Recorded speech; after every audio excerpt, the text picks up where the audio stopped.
네, 그러면 취재 기자와 함께 태풍의 현재 상황 그리고 진로 자세히 한번 알아보겠습니다. 미래산업팀의 김윤미 기자 나와 있습니다. 김 기자, 네, 어서 오십시오.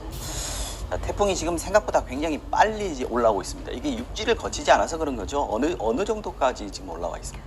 네, 아무래도 육지를 거치지 않다 보니까 마찰력도 상당히 없고 그렇죠. 굉장히 해상을 따라서 빨리 올라오고 있는데요. 정확히 말씀드리면 지금 태안 서쪽 해상에 올라와 있습니다. 아까 중계차 보니까 태안에서 중계차 타는 김태욱 기자 굉장히 많이 흔들리고 있더라고요. 네, 그 바람이 이제 풍속 방향을 보다 보면 어디에 중심이 있느냐 그걸 보면서 이제 알 수 있는데 네. 지금 태안 서쪽에 굉장히 심한 바람들이 불고 있습니다.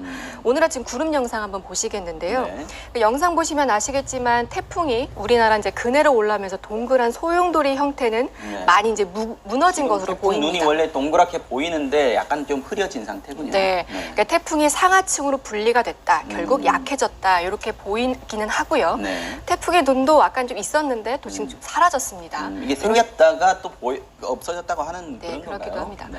하지만 아직도 태풍의 중심 기압은 965 헥토파스칼, 네. 강도 강에 해당합니다. 강도 강이라는 게 뭐 지금 태풍이 강한 태풍이 있고 또 뭐 약한 태풍이 있고 이런 겁니까? 네, 등급이 어떻게 돼 바람의 있죠? 예 맞습니다. 바람의 중심 이렇게 거기서 부는 바람이 얼마나 되느냐에 따라서 약한, 뭐 중간, 강한 강도로 합니다만 네. 요새는 이제 약한이란 표현은 쓰지 않습니다. 그렇겠네요. 네, 현재는 지금 중심에서 시속 130km가 넘는 풍속이 불다 보니까 강한 태풍이다. 네. 이렇게 이제 규정을 하고 있는 거예요. 약해지긴 했지만 강한 태풍급이라는 거는 유지가 되고 있다 이렇게 네, 봐야겠군요. 맞습니다. 네. 그리고 이제 태풍이 미치는 범위가 워낙 넓어서 380km에 네. 달하니까 반경. 전국이 아직도 태풍의 직접 영향권에 들어있다. 이렇게 보시면 될 것 같습니다. 이제 기상청은 태풍과 가까운 서쪽 지방에 태풍 경보를 내렸고요. 그 밖에 동쪽 지방은 태풍 주의보를 내렸습니다. 태풍 닝닝이 어제 낮부터 계속 시속 40km의 빠른 속도로 올라왔기 때문에 네. 이 정도의 강한 강도를 유지하고 북상한 것으로 보입니다. 자, 서울에는 한 오후 2시쯤 온다고 얘기가 됐고 그러면은 어디까지 올라가는 겁니까? 육지로 올라가면 상륙했다 우리가 이렇게 표현을 하지 네, 않습니까? 맞습니다. 네. 그러면, 지금 네. 북한의 황해 농진방도로 상륙할 것이다. 네. 그거는 오후 3시쯤이 될 것이다. 이제 기상청은 이렇게 서울에 2시 지나서 빠른 속도로 올라가네요. 한 네, 1시간이면 북한 땅까지 간다 이렇게 네네. 볼 수 있겠군요. 그래서 이제 우리가 얼마나 영향 시각을 점차 이제 고비가 되는 시간을 저희가 한번 계산해 봤는데요. 네. 충남, 대전, 세종 지금이죠. 12시에서 1시까지가 네. 태풍의 중심과 가장 가까울 것으로 보이고요. 네. 네, 조금 있으면 서울은요. 오후 2, 3시에 태풍의 중심에서 약 100km 정도 떨어져서 비바람이 가장 강할 것으로 보입니다. 그리고 오후 3시 들면 이때쯤엔 태풍의 중심이 황해도로 이제 들어가겠습니다. 네. 태풍이 빠르게 북상함에 따라서 제주도와 제주도 남쪽 해상은 이제 점차 태풍의 영향권에서 벗어날 것으로 보이고요. 네. 특보도 해제될 가능성이 있습니다. 하지만 말씀드렸다시피 태풍의 중심이 가장 가깝게 있을 때를 보여주는 슈퍼컴퓨터 모델 결과에 따라 말씀드린 것이고요. 네. 태풍의 반경은 여전히 넓습니다. 그 이 시간 이전후에도 외출은 삼가고 태풍 대비를 해주시는 게 좋겠습니다.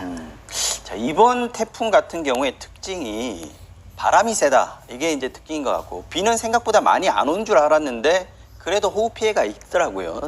특히 이제 제주도 같은 경우에는 그 전에 가을 장마가 겹쳐서 그런 건가요? 어떻습니까? 지금 제주도 피해 같은 상황? 경우는 지난 일주일간 내내 비가 내렸습니다. 그래서 이쪽 지역을 지금 계산해 보면 거의 700mm, 통틀어서 네, 보면 일주일 동안 700mm가 나왔고요. 네. 이틀 동안 이제 내린 일단 강수량을 계산해 보니까 제주도가 약 400mm가 넘었습니다. 엄청 왔군요. 네, 요거를 그 이틀 동안 내린 비를 일단 지도 위에 한번 표시해 봤는데요. 보시면 아시겠지만 전남과 경남, 제주에 집중돼 있습니다. 네. 네, 제주 산지죠. 윗세오름이 402mm 왔고요. 네. 시간당 40mm가 넘는 물폭탄이 쏟아졌습니다. 제주 산지, 사제비라는 곳은 398mm 내렸습니다. 제주도가 말씀드렸다시피 지난 일요일부터 일주일 내내 내렸기 때문에 이때부터 따지면 약 700mm가 온 걸로 집계되고 있습니다. 제주 도심에서도 200mm가 넘는 많은 비가 내렸습니다. 네. 서울은 아직 본격적으로 시작하지 않았지만 낮부터 점차 강수권에 진입할 것으로 보입니다. 말씀드린 대로 이번 태풍이 바람이 역대급이다 이런 얘기가 나왔는데 도대체 어느 정도 강하다 이렇게 보면 될까요? 네, 말씀하신 대로 매우 강한 바람이 이제 전남과 제주 이쪽 지역에 이제 휘쓸고 지나갔는데요. 오늘 아침에 집계된 상황을 보니까 어제 저희가 그 가거초의 과학기지를 보여드리기도 했습니다만 과거도에 설치된 AWS 상으로는 초속 52.5m. 52.5m요. 네, 그러면 이제 국내에 영향을 미쳤던 태풍 중에는 역대 5위에 해당합니다. 네, 5위. 하지만 이제 가고초 이 기지에 있는 이 장비가 최근에 설치된 거기 때문에 이걸 공식 기록을 봐야 되느냐, 네. 이건 나중에 이제 집계가 될 것 같습니다. 그리고 참고로 2003년 매미 때요, 제주에서 초속 60m에 달하는 강풍이 불었었고, 네. 2000년 뿌라비룬 때 흑산도에서 초속 58.3m 바람이 분 적이 있습니다. 그리고 많은 분들이 기억하시는 이제 볼라벤 때요, 네. 2012년 볼라벤 때, 요때가 51.8m니까 뭐 요번보다는 좀 낮았다고 해야 되나요? 네. 지금 말씀하신 매미, 브라비룬, 또 올라벤 이런 태풍들이 그동안 우리나라에 굉장히 많은 피해를 입혔던 대표적인 태풍들인데 지금 이번에 보니까 링링하고 볼라벤하고 좀 닮은 꼴이다 이런 얘기가 있더군요. 어떻게 비교를 할 수 있을까요? 일단 올라오게 되는 그 진로상의 경로도 비슷하고요. 경로가 비슷하다. 네, 뭐 서울을 기준으로 한다면 서울 근처까지 왔는데도 강한 강도의 중형 태풍을 유지하고 있다. 네. 이런 강도 면에서도 또 유지가 비슷합니다. 그리고 볼라벤 때도 비보다는 바람에 의한 피해가 굉장히 컸었거든요. 네, 그런 면에서 상당히 유사하다 이렇게 보고 있습니다. 그러면 지금 피해 상황도 비슷할 거다라고 예상을 해야 됩니까? 아니면 지금 조금 풍속이 조금 낮아진 볼라벤보다는 조금 낮아졌다라는 얘기도 있던데요. 그렇습니까? 네, 뭐 볼라벤 때 기록을 계속 살펴봐야 되겠습니다만 지금 황해도로 지나가게 되면요, 네. 아무래도 뒤편에 있다 보니까 좀 약해질 겁니다. 네, 그리고 워낙 또 빠르게 이동하다 보면 네. 태풍이 머무는 시간이 주니까요. 네, 아무래도 좀 피해는 좀 저감되기를 바라고 있습니다.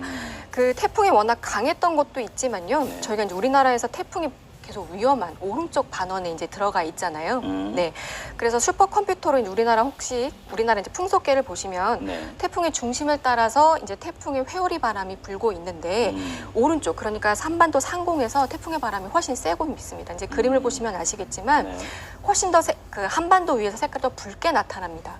지금 시계 반대 방향으로 지금 돌아가고 있어서 오른쪽이 더 네. 바람이 세다. 이거 이제 태풍의 이동 방향과 태풍에서 바람이 불어오는 방향이 더해졌다. 그러니까 바람이 방향이 그렇군요. 일치하기 네. 때문인데요. 태풍이 북쪽으로 이동하고 있는데 태풍의 오른쪽에서 마찬가지로 북풍이 불다 보니까 이제 바람이 더해져서 그런 겁니다. 그리고 왼쪽에선 상대적으로 이제 그게 저감이 되다 보니까 이동 속도를 빼면 된다. 뭐 이렇게 간단하게 생각하셔도 됩니다. 사실 뭐 태풍 열대성 저기압이 많이 생기지 않습니까? 생겼다가 사라지고 하는데 이번 링링은 어떻게 이렇게 강하게 올라오게 되는 건가요? 네, 그러니까 일단은 이제 올라오는 것도 볼라벤과 무척 유사했는데 볼라벤도 8월 이후, 그러니까 8월 중순 이후에 네. 장마가 끝나고 생긴 가을 태풍입니다. 네, 이때는 가을에는 이제 아무래도 해수온이 높습니다. 네. 최근에 여름 동안 달궈져 있었다. 네, 맞습니다. 아무래도 이제 대기는 빠르게 선선해졌는데 네, 그 해수면은 천천히 식다 보니까 그렇죠. 최근까지도 최절정기에 있었습니다. 태풍이